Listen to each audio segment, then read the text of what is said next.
Yes, it is time for Cannabis News with Joe Klare for May 31st, 2018. Welcome, everyone. Thank you for checking out the show, sharing the show, all that stuff. Check us out on marijuanatimes.org. Of course, the show is presented by the Marijuana Times. Click the video tab on marijuanatimes.org. You can find all the videos of the show. You can find them on our new video platform since we got booted along with many other cannabis channels from YouTube. We're now on Vimeo, vimeo.com/Marijuana Times X, or search the Marijuana Times on Vimeo. Subscribe, share, like, comment, all that stuff you're doing on YouTube. Now do it on Vimeo to help us spread the truth about cannabis with this show, Cannabis News. Today, talking about the NBC News story that's made the rounds in the cannabis community about the report out of Colorado that legalization is actually increasing or drawing in more cartel activity. I point out in an article on marijuanatimes.org some of the misconceptions about that. We'll talk about more in a video about it later as well. We're also going to talk about an Alaska police chief who's become part of the regulatory apparatus in Alaska and what he has to say about cannabis legalization. But first, Cannabis News is brought to you by NatureSide, nature-side.com. Side is spelled C-I-D-E. Check out their line of organic, all-natural pesticides.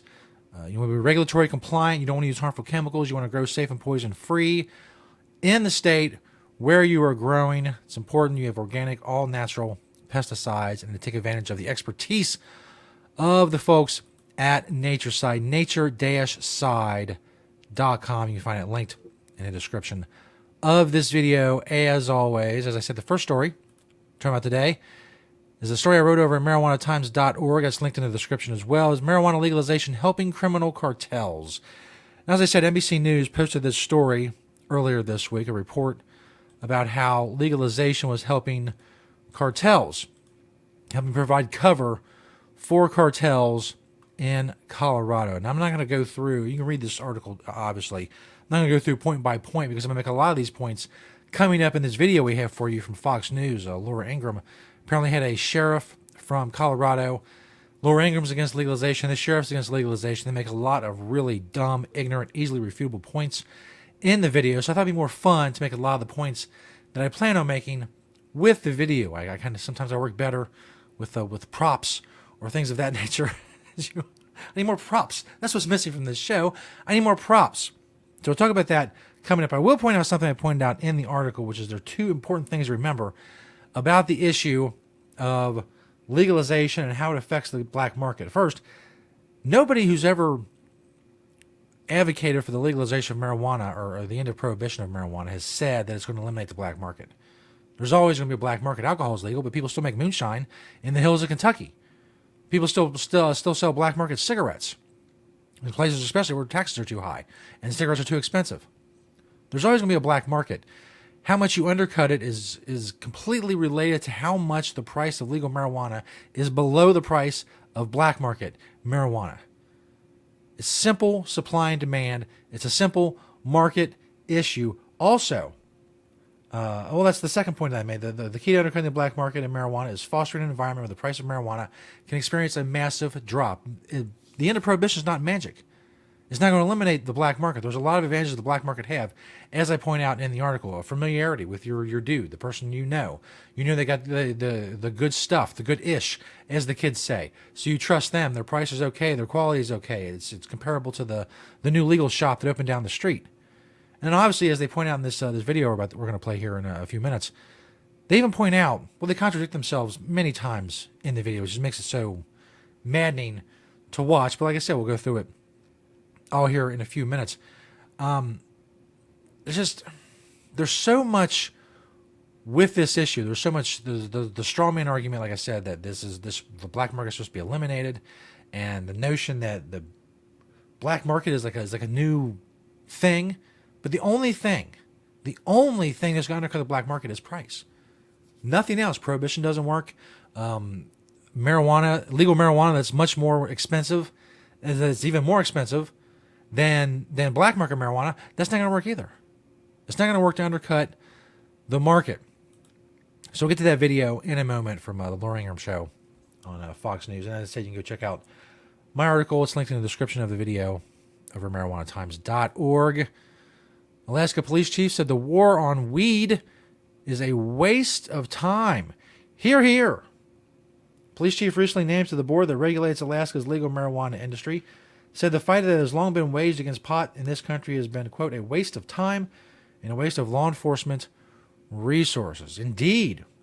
Jeff Ankerfeld, who was the police chief in the southeast Alaska city of Sitka, told the Associated Press that he wants to contribute to the successful implementation of well thought out industry regulations. During his career in law enforcement, he came to the conclusion that, quote, our war on marijuana was really a waste of time and counterproductive, particularly as there was increasing evidence that there were some medical benefits to the use of marijuana. He said he is interested in investigating the medical benefits. Ankerfeld was appointed by Governor Bill Walker to the Marijuana Control Board's public safety seat, replacing Travis Welch, who served only about 2 months.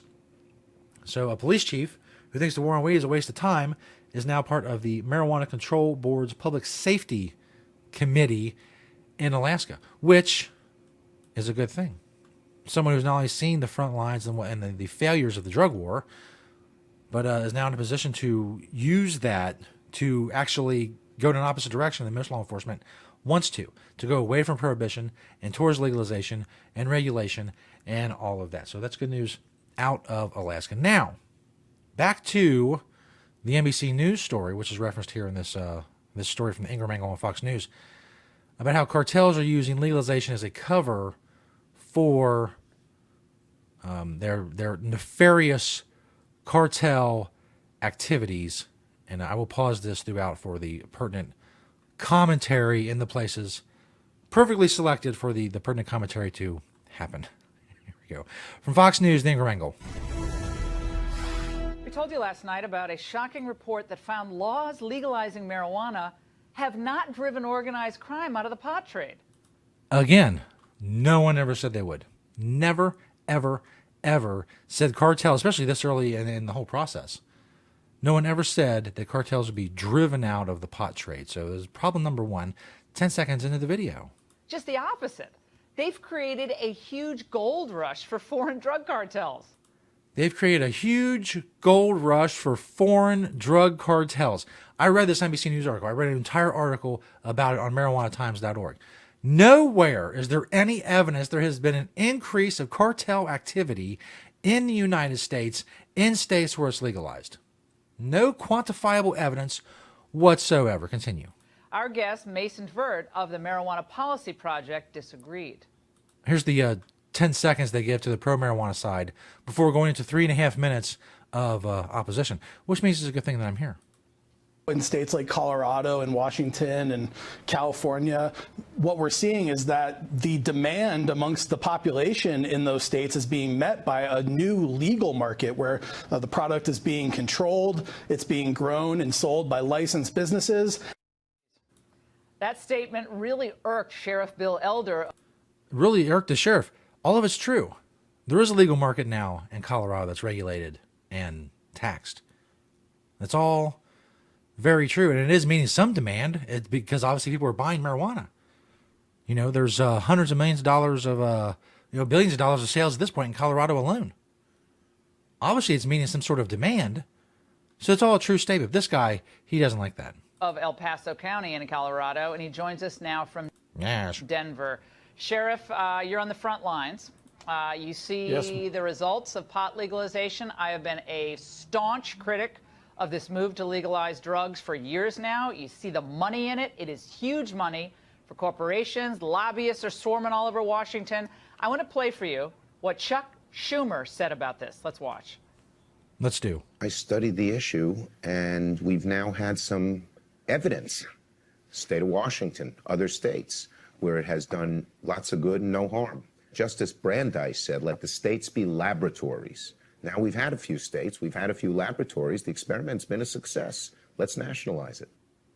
Yeah, he doesn't want the states to be laboratories of pro-life legislation, however. Sheriff. So, a pro-life point in the middle of the drug debate for absolutely no reason. An absolute non sequitur.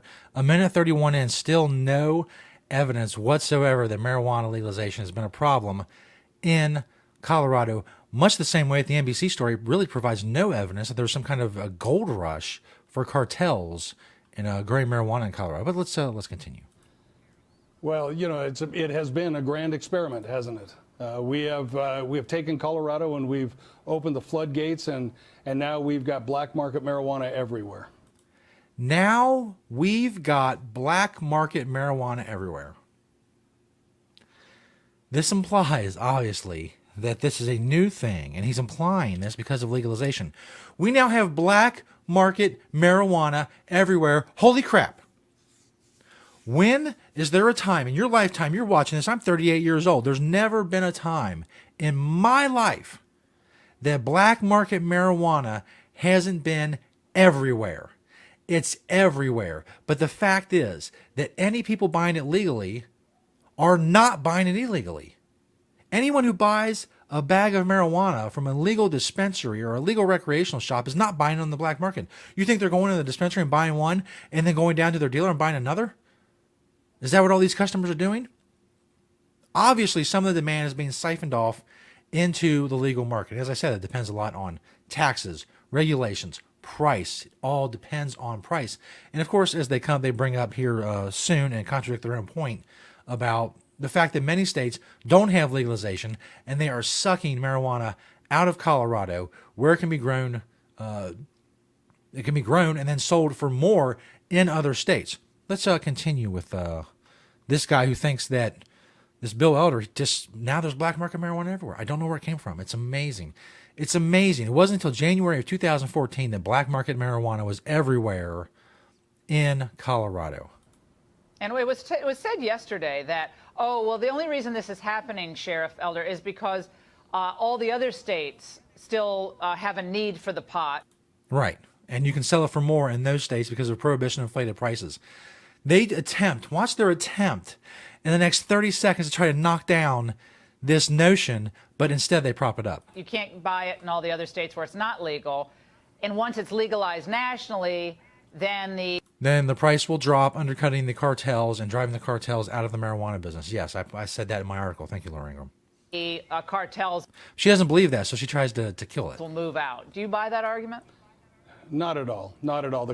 No, he doesn't buy that argument. Now listen to what he says, proving the very argument he doesn't buy. Cartels have infiltrated Colorado right and left. Right now we're tracking over 600 grows in El Paso County alone, another 150 to 200 in Pueblo County. What does that mean? They're tracking 800 cartel grows. What does that mean? Why aren't these people being busted? They don't have a license to grow. They're growing illegally, according to state law. Why are they being tracked? Why aren't they being busted? Why aren't you doing your job instead of being on Fox News spouting these idiocies? That are all cartel-controlled black market marijuana. We know them all, 800 of them. We're watching them. We're watching them. Cartels, dangerous cartels from Mexico and China and Indonesia and Zimbabwe, everywhere. We're tracking it. And that marijuana is being packaged and sold all over the East Coast at 2 to 2.5 times its value in Colorado. Being packaged and sold on the East Coast for 2 to 2.5 times its value of what it would be in Colorado, thereby proving the point that states with do not have legalization have inflated prices, and that's where the Colorado pot is going. It's not being sold for 2 to 2.5 times market value in Colorado, is it? Why is it not being sold in Colorado like that? Because there is a legal market where people can buy it cheaper. Just proving the point that he said just 10 seconds ago he did not buy at Laura Ingram's prompting. Thank you, Sheriff Elder. Continuing. This is ridiculous. Well, they just say because, once all these other states legalize it, they won't have it's driven by the desire, by the market. The market demands that. Supply and demand. Yes, that's what it is. And once the price of legal marijuana is consistently below black market, it will shrink the black market. Simple supply and demand. Just like when Walmart undersold the AMP. Are there AMP grocery stores anymore? No. Are there a lot of the mom and pop stores? All driven out of business because Walmart could sell at lower prices. Marijuana works the same way. It's a commodity just like anything else. Pot be sent all over the country, and all these other states need to get with it. Right. He just got done saying that's what's happening. It's being shipped to the East Coast and sold for 2 and 2.5 times its market value that could be in Colorado. He just said that. After you said you don't buy that, he said, no, I don't buy that. Then he proved why that's true. And now she's trying to reiterate that it's not true. But she's not, because he just said it was. We want to show our viewers statistics that they might not see anywhere else. Here's the change in crime. Here's the stats. Change in crime in Colorado during legalization. And from 2013 to 2016, during the legalization period in Colorado. Colorado was up 5%. Nationally, it was down 9%. Violent crime, same period, Colorado. So, crime up in Colorado. Nationally, it's down since they legalized in Colorado. Of course, this leaves out any other reason that Colorado crime may have gone up. There's no correlation whatsoever to marijuana legalization. But furthermore, that national number, that includes states like Washington and now California and Alaska and every other medical marijuana state that has legal marijuana where crime is going down. But she picks up on Colorado, where crime has apparently gone up a few ticks. Implies, well, says straight out that's because of marijuana. Tries to make the direct link, even though no direct link exists. And then ignores all the other states that have various legalization laws in place that are part of that national number that she's touting as going down at the same time as Colorado's numbers are going up. Up 12.5%, and nationally up 5%, corresponding to the periods of legalization. Is that legalization in Colorado? But what about legalization in Washington as part of those national numbers? The 25 states during that time that have had legal medical marijuana, they're part of those numbers. Does that comport with your own experience with the violent crime increase, Sheriff? It absolutely does. Yeah, violent crime is up in your state, and it's pot's fault. Maybe it's your fault. Maybe your incompetence is driving up the violent crime rate. I have just as much evidence to back that up as you do the evidence that marijuana is causing this increase in crime. I mean, we've now legalized marijuana for medicinal uses, yes, as well as recreational uses. Yes. We didn't put any caps on it. Before, you could grow up to 99 plants in a residential zone. Today, we've limited that to 12. Listen to that. First he says we didn't put any caps on it. Then he says the cap used to be 99. Now he says we did put caps on it at 12. In a space of 10 seconds, he said there's no caps and that there's a cap of 12 plants. This level of imbecility boggles my mind. Plants in a residential zone, and every one of these plants or every one of these grows that we have taken down since the first of the year has had well over 100 plants. Holy crap. Holy crap. There's no cap. The cap used to be 99. Now there is a cap. It's 12. And guess what? The cap doesn't work. They're growing over 100. All in a space of 15 seconds, he says all of this. That there's no cap, there's a cap of 12, and that the cap doesn't matter because apparently criminals don't follow laws. And that's why prohibition hasn't worked. It's illegal to grow more than 12. They're growing hundreds. But that's the fault of legalization. Blows my mind. This man is a sheriff. This man has power. They gave him a gun. Good Lord. Let's wrap this up. My blood pressure is through the roof. Jesus Christ. Since the first of the year, we've executed 64 search warrants and recovered almost 5,300 marijuana plants that were destined for the East Coast. Okay. Oh, I've been doing my job. In the last couple months, I've done 149 of these shows. Since we're listing what we've done, good for you. Isn't that your job? If they're not legal in your state, you're supposed to be busting them. Isn't that what you're supposed to be doing? Well, pat on the back. Well, Laura, I've said some stupid stuff here, but I have done some things in my job.